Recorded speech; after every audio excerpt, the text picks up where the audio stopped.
The only thing you have to do to be free is to be aware that you're free. You're already free. Then you can start to pay attention to how you lose contact with that. Right? That's where you're not free. When you misidentify yourself as a body, you misidentify yourself as a person, and you misidentify yourself, as an identity, then you're leaving the freedom and going to identify with something that's not free. So these practices begin with starting to relax your body, and then after your body's relaxed, to start to pay attention to attention. And the way we do that is to focus attention on the breath. And the point of doing that is not to see how long you can maintain attention on the breath. It's to become consistently aware of attention. To become consistently aware of attention. So as you continue to practice, you're training yourself to be aware of attention. You're training the mind to stop going in all directions and following all, the wandering, right? The wandering mind. You're training the mind to stop wandering, right? And you're pulling all that energy in like a laser to begin to be able to focus attention, intentionally focus attention. And then once that stabilizes, if you practice long enough for that to stabilize, right? Once that stabilizes, now you have a real powerful tool, attention. You can then use that attention to pay attention to awareness. Once you've stabilized that attention, you can begin to practice being aware that you're aware.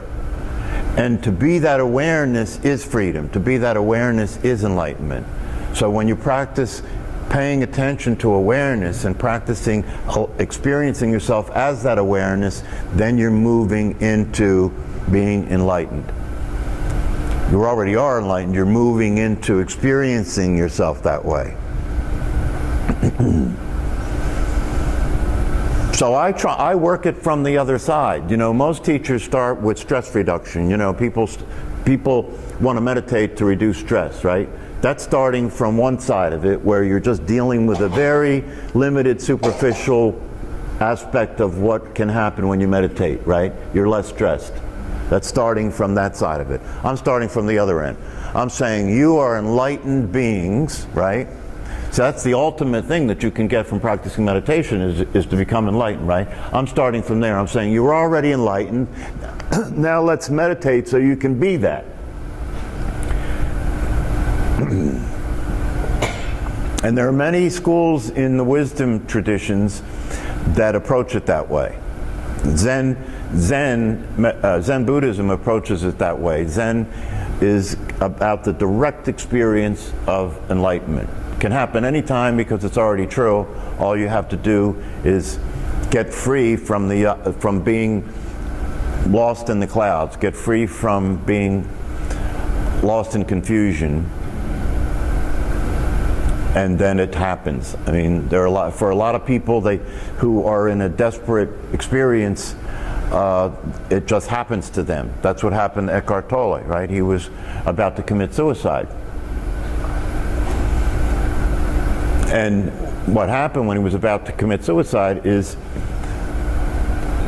just before he was about to commit the act, he recognized that, wait a minute, I'm about to kill myself. Who is the me that's going to kill me, and who is the me that I'm going to kill? Right? And he started to realize, wait a minute, something's wrong here, right?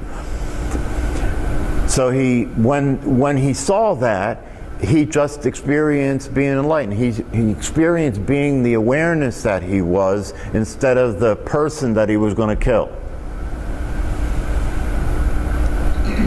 And he had no previous training in meditation or anything like that. These things happen spontaneously to people. Unfortunately, that's not the way it is for everybody. But at the same time, I think it's a mistake to think that there's anything that you have to do to be enlightened. And I don't think the word needs to be some highfalutin notion, some sacred idea. I think it's important, if you're interested in experience what it's like to be free from suffering, for you to allow yourself to normalize the word and just understand that what it means is not some transcendent state, not some sainthood, not some thing that's beyond what we're all capable of, but it's actually your birthright. It's actually just who you are, that's all. Being enlightened is just the case. It's just who you are. I highly recommend that that's the way you approach it, and that you see mindfulness, you see the practice of meditation as a way to allow yourself to experience yourself that way. By starting to pay attention, to begin by starting to pay attention, and then to practice paying attention in such a way where things start to clear up. You start to see things as they actually are, and you start to realize that you're free, and you can allow yourself to experience being free at any time.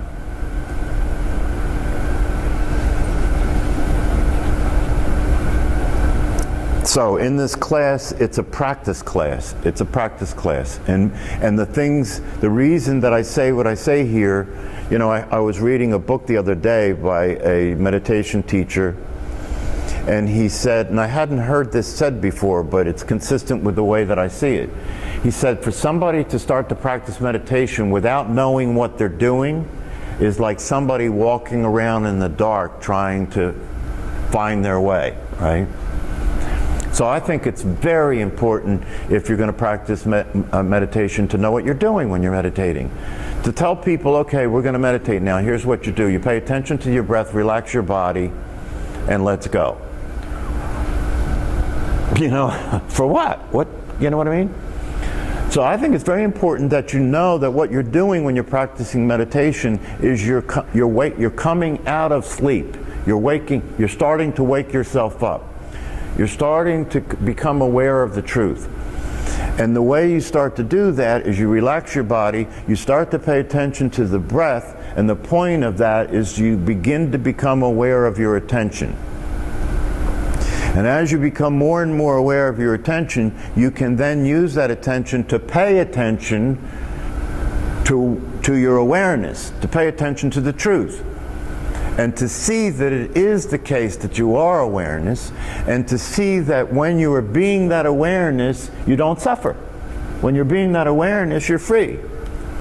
When you're being that awareness, you can let everything be the way it is and not resist it and not fight it and not try and change it. And when you do that, you're in harmony with life. You're dancing with life. You're in the flow, as they say. You're in the flow. And then you become aware of the fact that, well, that the process of being awareness can be such that you can be aware of the fact that your brain's been programmed a particular way, your body is a certain way, and you can consistently simply be aware. This is the power of awareness. This is the power of awareness.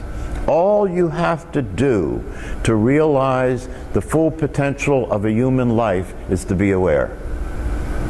That's it. You don't have to change. Change is a constant. It's already happening. If you're aware as awareness, if you're being aware of what's going on, whatever's not working will change by itself. Does that make any sense to you? If I'm smacking myself in the face, right, but I don't know that I'm doing that, right, then I'm lost in the sauce. I'm just suffering, right? But if I become aware that I'm smacking myself in the face, I just stop.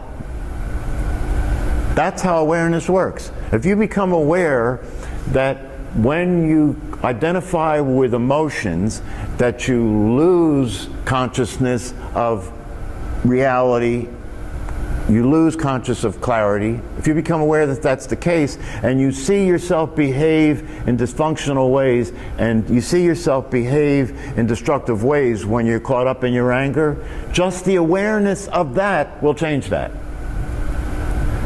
As a psychologist who was trained in helping people to change, it changes the way that I work, right? Because now I'm not interested in helping people to change anymore. That's small potatoes. Now I'm interested in training people to be aware and watching them change. That's all you have to do is be aware. If you're aware of what's actually going on, you can see how the dots are connected, and you can see how what's not working is not working. It'll change by itself. Right? It'll change by itself. That's the essence of awareness. That's the intelligence of awareness. Awareness is inherently intelligent.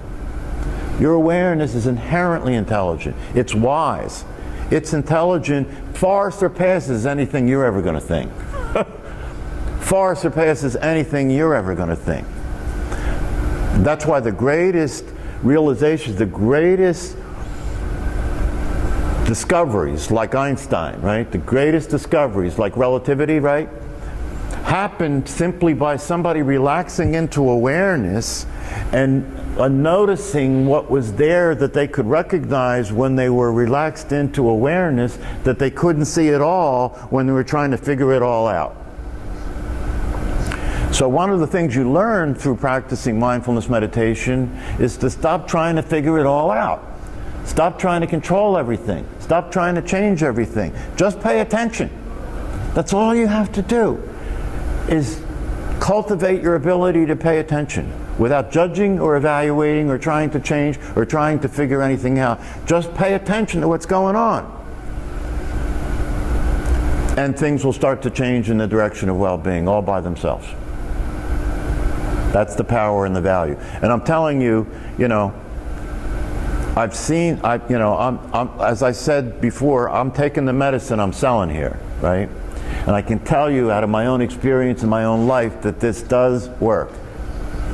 And just like most other people, when I was younger, I was working my ass off trying to change, trying to get things to work, you know, trying to figure things out, trying to understand what the hell was going on, you know. And it doesn't work. It does not work to try and control, try and change. So this is the easy way. This is actually the high road.